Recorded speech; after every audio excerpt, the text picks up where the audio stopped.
مریخ کی اس دوشیزہ کے حالات جس نے رسول ہونے کا دعویٰ کیا ہوا تھا۔ اس میدان میں مردوں اور عورتوں کا ایک ہجوم تھا۔ ان کے درمیان ایک عورت تھی۔ اس کا چہرہ تو روشن تھا لیکن روحانی نور سے خالی تھی۔ اس کے بیان پر اس کے معنی بوجھل تھے۔ گویا وہ جو کچھ کہہ رہی تھی وہ سب بے معنی سا معلوم ہو رہا تھا۔ اس کے الفاظ سوچ سے خالی تھے اور اس کی آنکھ میں نم نہ تھی۔ وہ آرزو کے سرور سے ناواقف تھی۔ اس میں کسی طور پہ بھی جذبہ عشق کے آثار نہیں تھے اور نہ کوئی جد و جہد و عمل والی بات تھی۔ اس نکتہ دان مریخی حکیم نے جو ہمارا رہنما تھا ہم سے کہا، یہ دوشیزہ اہل مریخ میں سے نہیں، یہ سادہ طبع، آزاد اور مکر و فریب سے دور تھی۔ اس میں مکر و فریب نہ تھا۔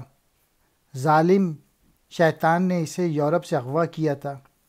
اس خبیث شیطان نے نبوت کے معاملے میں اسے پختہ کر دیا اور پھر اسے یہاں مریخ میں لا ڈالا، یہاں چھوڑ دیا۔ وہ دوشیزہ کہنے لگی، میں آسمان سے نازل ہوئی ہوں اور میرا پیغام نبوت آخر زماں کا پیغام ہے۔ میں نے دیکھا کہ وہ مرد اور عورت کے مقام کے بارے میں بات کر رہی ہے اور بدن کے راز خوب کھول کر بیان کر رہی ہے۔ مریخ کی نبیہ کا واس۔ اے عورتوں، اے ماؤں اور بہنوں، یہ دلبروں کی سی زندگی آخر کب تک گزارو گی؟ گویا معشوقوں کی طرح کب تک صنف نازک بنی رہو گی؟ دلبری دنیا میں مظلومی ہے۔ دلبری محکومی اور محرومی کا نام ہے۔ مطلب یہ ہے کہ مردوں کی بیوی یا محبوبہ بن کر سراسر مردوں کے ظلم برداشت کرنا اور اپنے حقوق سے محروم ہونا ہے۔ مرد تو دراصل ہمارا شکار بن کر ہمیں اپنا شکار بناتا ہے۔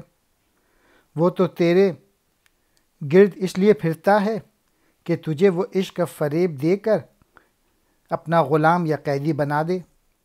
ماں بننے سے ماؤں کا چہرہ زرد ہو جاتا ہے۔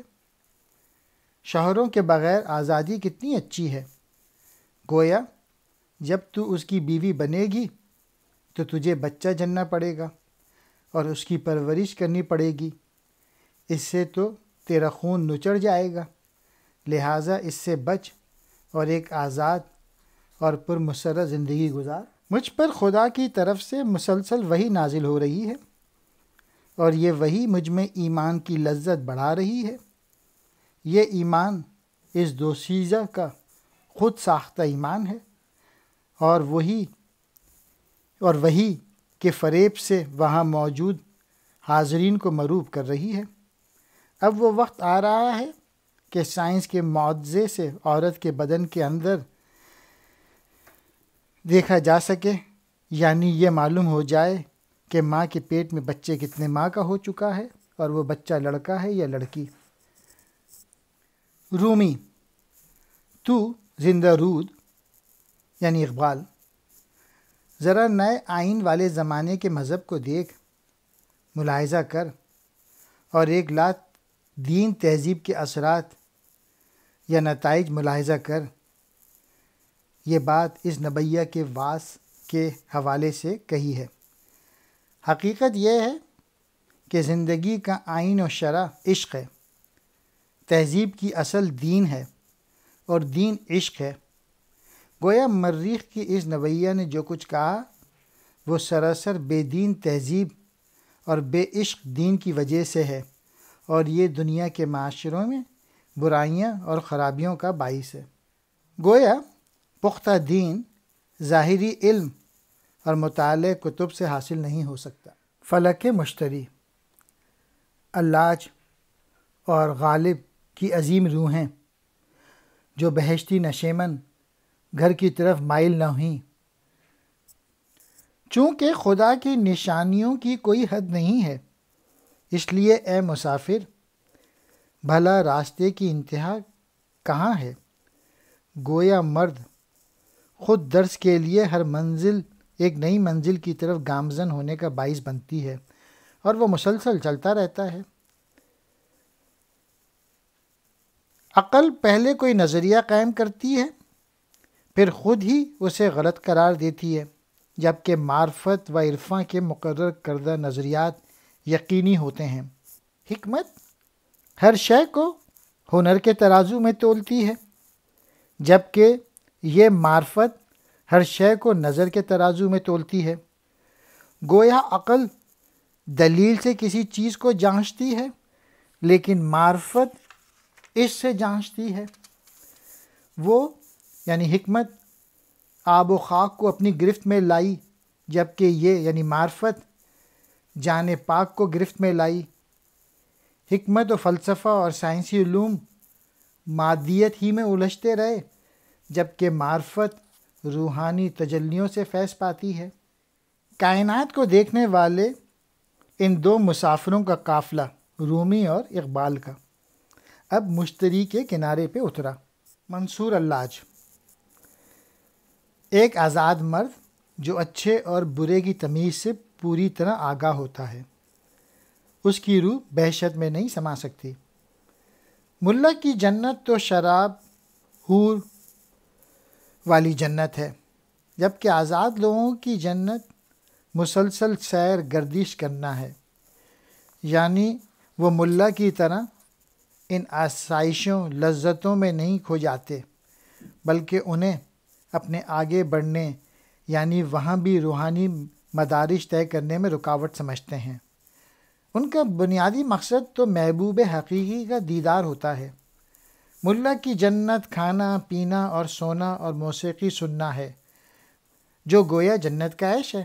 اس کے برعکس ایک عاشق کی جنت وجود یعنی محبوب حقیقی کے دیدار کی خواہش ہے۔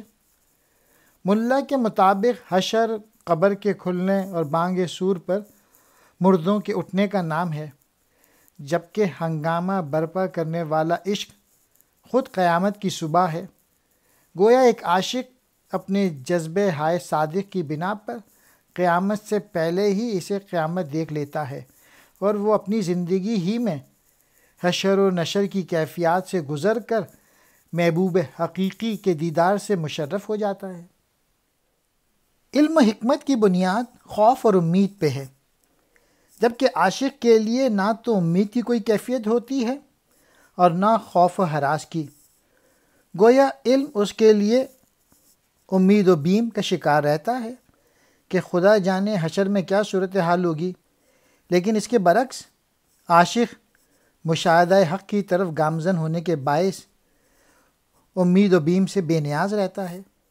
علم کائنات کے جلال سے خوفزدہ رہتا ہے، جبکہ عاشق کائنات کے جمال میں غرق ہوتا ہے۔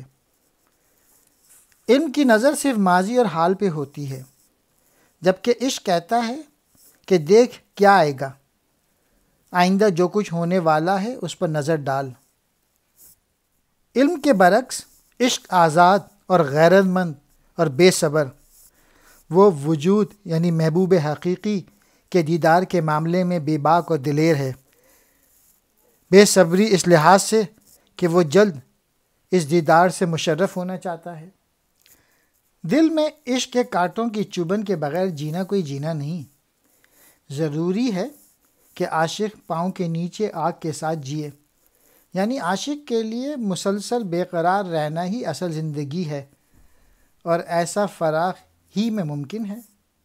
اللاج جو کوئی تقدیر کا ساز و سامان رکھتا ہے، اس کی طاقت سے ابلیس اور موت دونوں پر کپ کپی تاری رہتی ہے۔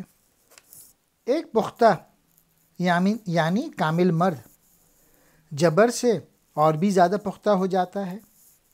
اس کے برعکس ایک مرد خام کے لیے جبر قبر کی آغوش بنتا ہے۔ تقدیر پر ایمان کامل رکھنے والا باہمت اور دلیر انسان ہے، اور جب وہ عملی طور پر اس ایمان و یقین کا مظاہرہ کرتا ہے تو اس میں اور کمال و پختگی آ جاتی ہے۔ اس کے برعکس تقدیر الہی پر ایمان نہ رکھنے والا کبھی حق کے لیے نبر آزما نہ ہوگا، اور یوں وہ موت سے بھی ڈرتا رہے گا اور شیطان کے فریب میں بھی پھنس کر اپنی زندگی بیکار کر لے گا۔ حضرت خالد رضی اللہ تعالیٰ عنہ کا جبر ایک دنیا کو تہ و بالا کر دیتا ہے، جبکہ ہمارا جبر خود ہماری جڑ اور بنیاد اکھیڑ ڈالتا ہے۔ چونکہ حضرت خالد بن ولید رضی اللہ تعالیٰ عنہ کا تقدیر کامل ایمان تھا، اس لیے انہوں نے موت سے بے خوف ہو کر اسلام کے لیے بڑے مارکے مارے اور دشمنوں کو زیر کیا۔ اس کے برعکس ایک عام آدمی موت سے ڈرتا ہے اور یوں وہ کوئی ایسا مارکا نہیں مار سکتا۔ اس طرح اس کی زندگی ایک بیمار اور بے مقصد ہو کے رہ جاتی ہے۔ میرے دور کے مومنوں کی خوبو کافروں کی سی ہے۔ زباں سے تو وہ لا الہ کہتے تھے، لیکن اپنے آپ سے منکر تھے۔ وہ اپنی خودی اور اپنے خالق حقیقی سے ناآشنا تھے۔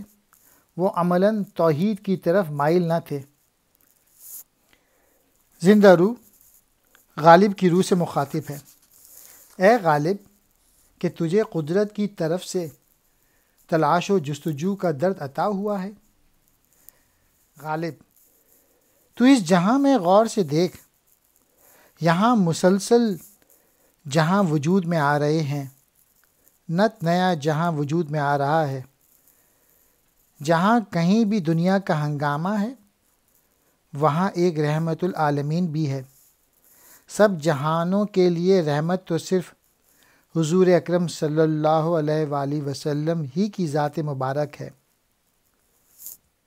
ایسی بات کھل کر کرنا خطا ہے، یعنی ایسی بات آپ عام انسانوں کی عقل میں نہیں آ سکتی کہ ایک ہستی سب جہانوں میں موجود ہو، صرف ان جہانوں ہی میں نہیں جو حضور اکرم صلی اللہ علیہ وآلہ وسلم کے دور میں موجود تھے، بلکہ ان جہانوں میں بھی جو بعد میں قیامت تک وجود میں آتے رہیں گے۔